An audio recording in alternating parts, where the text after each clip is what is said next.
ਸਿਆਣੇ ਕਹਿੰਦੇ ਆ ਜੀ ਕਿ ਜਿਸ ਬੇੜੀ ਦਾ ਮਲਾਹ ਹੀ ਨਾ ਚੰਗਾ ਹੋਵੇ ਉਹ ਬੇੜੀ ਬੰਨੇ ਕਿੱਥੋਂ ਲੱਗਦੀ ਆ।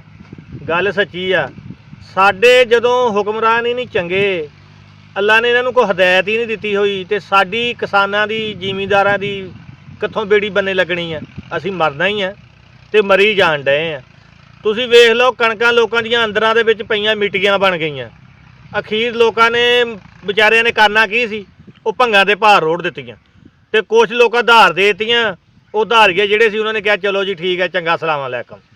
ਤੇ ਉਦੋਂ ਬਾਅਦ ਹੁਣ ਤੁਸੀਂ ਦੇਖ ਲਓ ਹਾਲਾਤ ਵੀ ਜੋ ਤਿਲਾਂ ਨੇ ਜ਼ਿਮੀਂਦਾਰਾਂ ਦੇ ਨਾਲ ਕੀਤਾ, ਉਹ ਚਲੋ ਇੱਕ ਮਿਸਾਲ ਆ, ਇੱਕ ਤੇ ਕੁਦਰਤੀ ਫਲ ਨਹੀਂ ਪਿਆ, ਉੱਤੋਂ ਰੇਟ ਦੇਖ ਲਓ। ਅੱਲਾ ਜਾਣਦਾ, ਹਰ ਬੰਦਾ ਗੱਲਾਂ ਕਰਦਾ ਵਾ ਵੀ ਤਿਲ ਜਿਹੜੇ ਚਾਈਨਾ ਨੂੰ ਬਹੁਤ ਮਹਿੰਗੇ ਵੇਚੇ ਆ, ਸਾਡੇ ਜ਼ਿਮੀਂਦਾਰਾਂ ਕੋਲੋਂ ਮੁਫਤ ਹੀ ਲੈ 8-8 ਹਜ਼ਾਰ ਨੂੰ, 7-7 ਹਜ਼ਾਰ ਨੂੰ।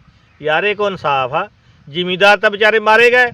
ਕਸਮੇ ਅੱਲਾ ਦੀ, ਜਿਹੜੇ ਵੱਡੇ ਜ਼ਿਮੀਂਦਾਰ ਆ ਚਲੋ ਉਹ ਤਾਂ ਦਿਹਾੜੀ ਰੋਟੀ ਖਾਂਦੇ ਹੀ ਆ, ਉਹ ਜਿਹੜੇ ਸਾਡੇ ਵਰਗੇ ਸੀ ਤੇ ਉਹ ਤਾਂ ਅਸਲੋਂ ਹੀ ਮਾਰੇ ਗਏ।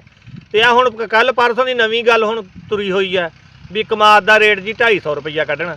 ਦੱਸੋ ਮੈਨੂੰ, ਕਮਾਦ ਦਾ ਰੇਟ ਜਦੋਂ 250 ਰੁਪਈਆ ਕੱਢਿਆ ਤੇ ਆ ਜਿਹੜਾ ਕੋਈ ਟਾਵਾਂ ਟਿੱਲਾ ਜ਼ਿਮੀਂਦਾਰ ਕਮਾਦ ਵਾਲਾ ਹੈਗਾ ਉਹ ਬਾਜੂ। ਮੈਂ ਤਾਂ ਕਹਿੰਦਾ 250 ਰੇਟ ਕੀ ਕੱਢਣਾ, ਇਹਦੇ ਨਾਲ ਤਾਂ ਜ਼ਿਮੀਂਦਾਰਾਂ ਨੂੰ ਮੁਲਕ 'ਚੋਂ ਹੀ ਕੱਢ ਦੇਣ। ਇਹਨਾਂ ਦੇ ਜੁੱਤੀਆਂ ਮਾਨ ਕਹਿਣ ਵੀ ਤੁਹਾਡਾ ਇਸ ਮੁਲਕ 'ਚ ਕੰਮ ਕੀ ਆ। ਤੇ ਨਾਲੇ ਅੱਗੇ ਜ਼ਿਮੀਂਦਾਰਾਂ ਨੂੰ ਜਲੀਲ ਕਰਕੇ ਜਿੰਨਾ ਕਿ ਸਾਰਾ ਮੁਲਕ ਰੱਜ ਕੇ ਖਾਣ ਡਿਆ, ਲੋਕੀ ਦੇਖਣ ਹੀ ਡਏ ਆ। ਇਹ ਆਖਰ ਇੱਕ ਦਿਨ ਉਹ ਆ ਜਾਣਾ ਵਾ ਵੀ ਇੱਥੇ ਜ਼ਿਮੀਂਦਾਰ ਤਾਂ ਰਹਿਣਾ ਹੀ ਨਹੀਂਗਾ, ਉਹ ਤਾਂ ਕੁਦਰਤੀ ਨਹੀਂ ਰਹਿਣਾ, ਤੇ ਰਹਿਣਾ ਹੋਰ ਵੀ ਕੱਖ ਨਹੀਂ।